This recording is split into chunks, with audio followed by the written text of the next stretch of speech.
पता है ये जो भागदौड़ होती है ना, जो हम डॉग्स को फीड कराते हैं, ट्रीट करते हैं, तो हम अपने घर के डॉग्स मतलब थोड़ा सा वो हो जाते हैं अंडर एस्टिमेट। तो मेरे पास जैसे एक मैंने अडॉप्ट की थी, ये बेला मेरी 3 साल पहले की अडॉप्शन है। तो ये बहुत ज़्यादा उदास हो रही है आजकल, पता नहीं क्यों, मतलब थोड़ा सा अग्रेसिव भी हो रही है। तो हमने मतलब मैं बोल रही थी कि चलो इसको अलग से, क्योंकि 2 डॉग्स है, दोनों को एक साथ नहीं ले जा सकते। तो उस वो तो इतना नहीं करता है क्योंकि वो बाहर से ही आया है सड़क पे रह के, रॉकी। तो वो घर में भी खुश रहता है, बाहर ले जाते हैं उसको तो गोदी में उठा के ले जाओ। ये थोड़ा हैंडल करने में होती है बाहर ना, कई बार बच्चों पे भौंकती है। मतलब ये ना डरपोक है, काटती नहीं है, लेकिन सामने वाले को लगेगा जैसे बड़ी अग्रेसिव है, तो इसलिए लोग डर जाते हैं, बस भौंकती भौंकती है।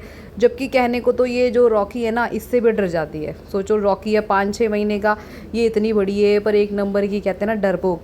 तो हम इसको ले जा रहे हैं तो बहुत खुश हो गई। पहली बात तो ये मतलब जैसे इसका मैंने रोप उठाया ना, रस्सी, तो ये इसको समझ नहीं आया कि मुझे ले जा रहे हैं। तो जब मैंने कहा ना चलो बेला, तो वो खुश हो जाती है कि भाई मेरे को सच में फाइनली ले जा रहे हैं, तो खुश हो गई। और इसको गाड़ी का भी पता है कि हमारी गाड़ी कौन सी है, और आराम से बैठ जाती है।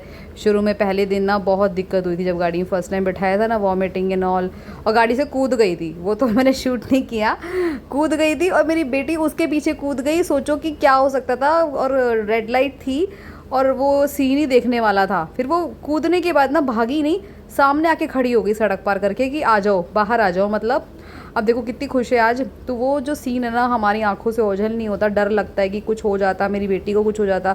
हम क्योंकि हम इसको बहुत प्यार करते हैं सारे, तो मतलब इसको कुछ हो जाता, भाग जाती तो हम क्या करते। लेकिन ये हमसे दूर नहीं रहती है, हम कहीं भी छोड़ दें ये वहीं पे रहेगी। हमने टेस्ट कर रखा है, हमने जंगल के साइड भी छोड़ा था, उत्तराखंड गए थे ना, कि थोड़ा छुप जाते हैं, एक्सपेरिमेंट किया था। लेकिन वो वहीं पे गाड़ी के आसपास ही रहेगी। इसको हम हमारे अलावा मतलब 1 मंथ से मेरे पास ही है, समझो मैं इसकी माँ हूँ, ये मेरी बेटी है। तो बहुत ज़्यादा अटैच है हमसे। हमारी गाड़ी पूरी ख़राब हो रखी है, और गाड़ी के अंदर सूंघ रही है वो कि कौन कौन से कुत्ते बैठे हैं, किस किस का है, क्योंकि स्मेल करते हैं। तो यहाँ पे अगर ये बीकानेर की शॉप है, तो मुझे गोलगप्पे खाने थे, तो मैंने कहा चलो मैं बेला को आउटिंग, क्योंकि हमें ऐसा वक्त ही नहीं मिलता। मतलब 2-2 3-3 घंटे ट्रीटमेंट्स में हो जाते हैं। अभी एक केस और आ रखा है कि करनावली में बहुत सारे डॉग्स हैं जो वुंडेड हैं और घायल है सब ना, तो उनको दवाइयाँ देनी है। पहली बात देखना है कि कौन सा डॉग कैसा है, फ्रेंडली होना पड़ता है, एकदम से ट्रीटमेंट स्टार्ट नहीं कर सकते, खाना खिलाना पड़ता है, और बहुत मेहनत। सबसे बड़ी बात, कोई पेमेंट भी कर दे, मतलब जो भी आप लोग मतलब कुछ भी पेमेंट करो, चाहे 50 रुपये 100 रुपये कर सकते हो, लेकिन जो मेहनत है ना, वो हर एक के बस की है नहीं, जो मैं सच बता रही हूँ।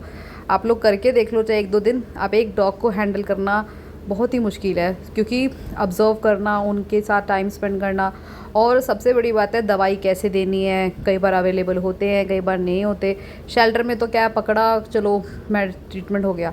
ये ऑन रोड काम करना ना बहुत ही मुश्किल है। सबसे अच्छा काम यही है, ऑन रोड काम करो और ऑन रोड ही छोड़ दो उनको, क्योंकि उनको फ्रीडम लगती है, कहीं भी जा सकते हैं।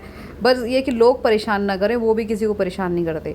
तो बेला घूम के आ गई है, लाइट्स वगैरह देखी, अब देखो यहाँ भी सूंघ रही है कि यहाँ पे क्या है क्या नहीं है, और बहुत खुश है आज वो। और बाहर लाइट्स देखती रहती है, उसे पता है पीछे सीट इसी की है, तो पीछे ही बैठती है। और ये किसी को भी, शायद ये किसी को बैठने दे, मेरी बेटी को बड़ी मुश्किल से बैठने देती है। देखो पीछे लाइट्स वगैरह देखती रहती है, कोई डॉग मिल गया तो मतलब उसको भौंकती रहती है। यहाँ बच्चे हैं नीचे गार्ड के, तो उनको देख रही है। बच्चों को पसंद नहीं करती, तो बहुत ज़्यादा चुड़ैल है ये। और बच्चे देख रहे हैं, उसको देख के हंस रहे हैं, तो उसको बड़ा बुरा लगता है। उसका नाम कोई ले लेना बेला हमारे अलावा, तो सीधा भौंकने लग जाती है। हमने टेस्ट कर रखा है, हमने कहा बेला लो, थोड़ी फ्रेंडली होगी, लेकिन किसी ने नाम लिया तो भौं भौं मतलब गुस्सा हो गई। देखो कैसे अटैक कर रही है। तो मेरे व्लॉग्स आप देखते रहो, सपोर्ट करो, शेयर करो और सब्सक्राइब करो चैनल। मैं ऐसे ही आती रहूँगी आपको।